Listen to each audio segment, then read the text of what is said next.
آپ سارا دن مسجد میں بیٹھے رہو، قرآن آپ کے سامنے ہو، قرآن بند تصویر آپ کے ہاتھ میں ہو، درود شریف کی ڈالی آپ کی زبان پر ہو، منہ پر ہو۔ السلام علیکم۔ مولانا حنان صدیقی صاحب کا یہ بہت ہی پیارا بیان ہے، پورا ضرور سنیں۔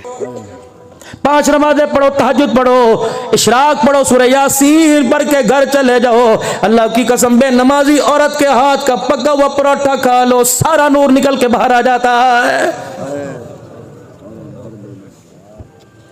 کر نہیں سکتے، چلو کوشش کریں۔ میں تو ہر جلسے میں اللہ کی قسم جا کے روتا ہوں، یار مرغی نہ دو، چھوٹا گوشت نہ دو، بے نمازی کے ہاتھ کا کھانا نہ دو، بلکہ نمازی کے ہاتھ کا کھانا دو۔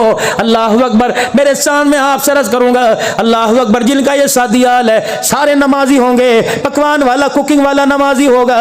اللہ اکبر۔ میں درخواست کروں گا باورچی سے، شادی بیاہ کے موقع پر اللہ اکبر کھانا نماز پڑھ کے پکایا کر، کوشش کیا کر وضو کی حالت میں پکایا کر۔ تجھے کیا پتا تیرے کھانے کے بعد اس شادی حال سے نکلنے والی کئی عورتوں کا، بچیوں کا گھر آباد ہوتا ہے۔ ایسا نہ ہو کھانا بے نمازی کھا کر بے نمازی کے ہاتھ کا چلے جائے۔ تو قرآن سر کے اوپر رکھ، رب اکبر کی قسم ہے، جب تک اندر کا نور نہیں جگمگائے گا قرآن کی رحمت تیرے میرے گھر کے اندر کوئی نہیں آئے گی۔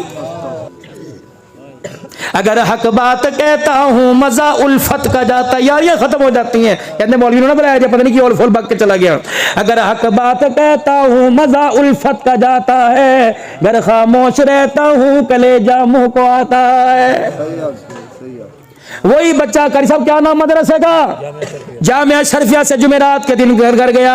یہ وہی بچہ تھا تہجد میں مسجد میں نظر آیا، یہ وہی بچہ تھا درود تنجینا پڑھتا نظر آیا، یہ وہی بچہ تھا سورہ یاسین پڑھتا نظر آیا، یہ وہی بچہ تھا 5 نماز تکبیر اولیٰ میں پڑھتا نظر آیا۔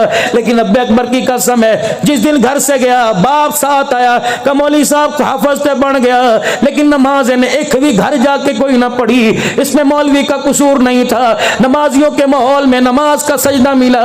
جب گھر گیا ماں بے نمازی، باپ بے نمازی، بھائی بے نمازی، بھابھی بے نمازی، چاچا ماما بے نمازی۔ رب اکبر کی قسم ہے، جب اتنے بے نمازیوں میں اس نے بیٹھ کے کھایا، 8 دن کی نمازوں کا نور ان بے نمازیوں نے چھین کے رکھ دیا ہے۔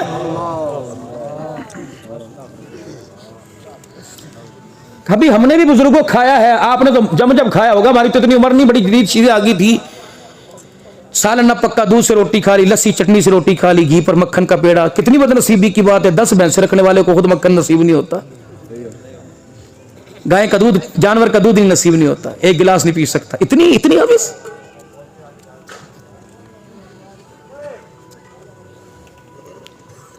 لسی کے اندر اللہ کی قسم و مزہ ہوا کرتا تھا۔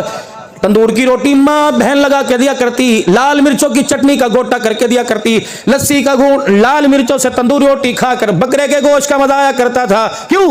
اس وقت آٹا گھونٹتے تھے اللہ کا ذکر۔ صحیح کہہ رہا ہوں؟ آٹا پیستے ہوئے سر پہ دوپٹہ اڑتے، گرمی گرمی گرمی، بنانا پا کے عورتیں پھر دپیاں، پہلے تو چادریں اترا کرتی تھی، نہ تھی یہ ابا باہر بیٹھے، سورا باہر بیٹھے، کی کہے گا؟ مائیں بیٹوں سے حیا کرتی تھی، بیٹوں سے۔ پتر کمرے میں اچانک آ جاتا، ماں یوں کر کے سینہ چھپا لیا کرتی تھی، پتر آ گیا، بے شک اس نے سب کچھ دیکھا ہے، لیکن غیرت ہوا کرتی ہے۔ کوئی دروازے پر آ جایا کرتا تھا، ست بسم اللہ جی آیا نو، سنا کبھی آپ نے نام؟ بھاگ جاب گئے، خدا دے مہمان میرے گھر آ گئے، ڈیرے آباد تھے، گھر آباد تھے، بستروں کی کمی کوئی نہیں، چرپائیوں کی کمی کوئی نہیں، حکے کے کشوں کی کمی کوئی نہیں، دودھ کی کمی کوئی نہیں۔ اللہ اکبر۔ لوگ کیا کرتے تھے، خدا دی خیر ہوئے کردہ کیوں دودھ دے، لیکن قدر نصیبی کی بات ہے، نہ گھر کا دودھ رہا نہ مکھن رہا، اب تو گھر کا پتر بھی پتر کوئی نہیں رہا ہے۔ اگر یہ ویڈیو پسند آیا تو ویڈیو کو لائک اور چینل کو سبسکرائب ضرور کر دیجیے گا۔ جزاک اللہ خیر۔